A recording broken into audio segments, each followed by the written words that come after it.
En la época colonial, el Palacio de los Capitanes Generales fue sede de la Real Audiencia de los Confines, que era el más alto tribunal en el tiempo de la corona española de la Capitanía General del Reino de Guatemala. Posteriormente, se le cambió el nombre a Audiencia de Guatemala.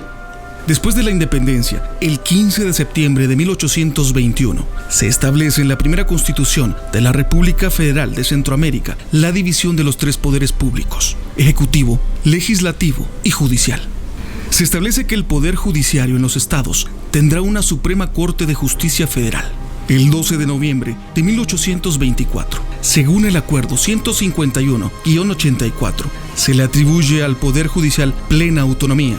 Se crea una Corte Superior de Justicia. Se emitió la primera ley orgánica de la Corte Superior de Justicia, Tribunal de Segunda Instancia y jueces letrados, la cual sirve de base para sus sucesoras.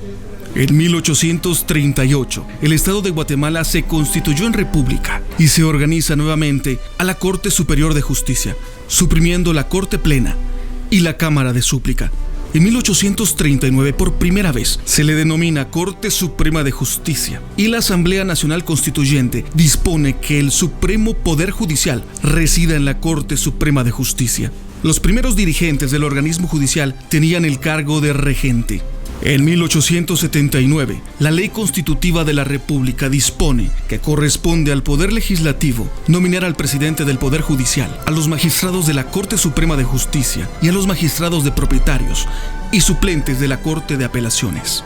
El 17 de febrero de 1880 se realiza una quinta ley orgánica y reglamentaria del Poder Judicial, la cual prescribe que el Poder Judicial se ejercerá por su presidente, por la Corte Suprema de Justicia, jueces de primera instancia y jueces menores, y que corresponde al Poder Ejecutivo proponer la distribución de los magistrados propietarios, suplentes y fiscales de la Corte de Apelaciones entre las salas respectivas.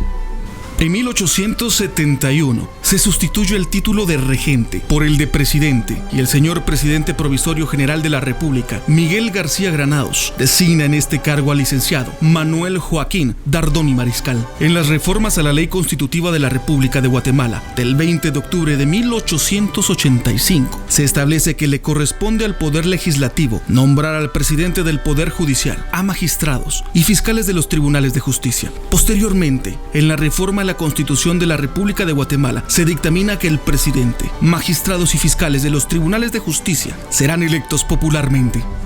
El primer presidente con este título desde su nombramiento fue el licenciado José Salazar y Cárdenas. Durante su gestión se promulga la sexta ley orgánica el 29 de abril de 1889.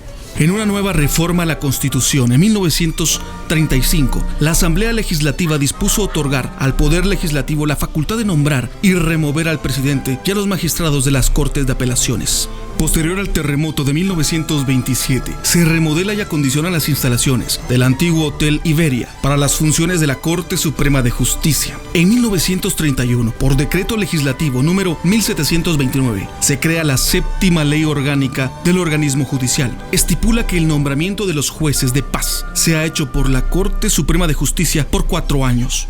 La octava ley del organismo judicial, que fue creada por decreto legislativo 1928 y se presenta como una ley más técnica y acabada que las anteriores. En ella aparece por primera vez la división de la jurisdicción en ordinaria y privativa. Organiza la Corte de Apelaciones en 6 salas. La novena ley orgánica realiza algunas variantes o aclaraciones y elimina la sala sexta de Quetzaltenango. A raíz de la revolución del 20 de octubre de 1944, el gobierno convoca a la Asamblea Nacional Constituyente para la promulgación de una nueva constitución, decretada el 15 de marzo de 1945, en la que se estipula que el periodo para el presidente y magistrados de la Corte Suprema de Justicia será de 4 años. Asimismo, que los miembros del organismo judicial serán nombrados por el organismo legislativo. Posterior a la revolución de 1944, el licenciado Arturo Gerbruger Asturias es destituido en 1953 por el Congreso de la República del cargo de presidente del Poder Judicial a raíz de la publicación del decreto número 900, Ley de Reforma Agraria, por la que votó a favor.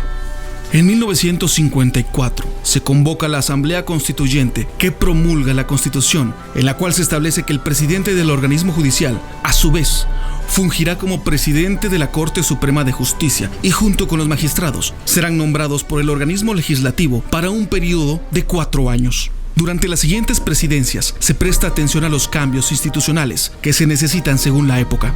El 15 de septiembre de 1965 es decretada por Asamblea Constituyente una nueva Constitución de la República y en la misma se regula que la justicia se debe impartir de conformidad con la Constitución y las leyes de la República.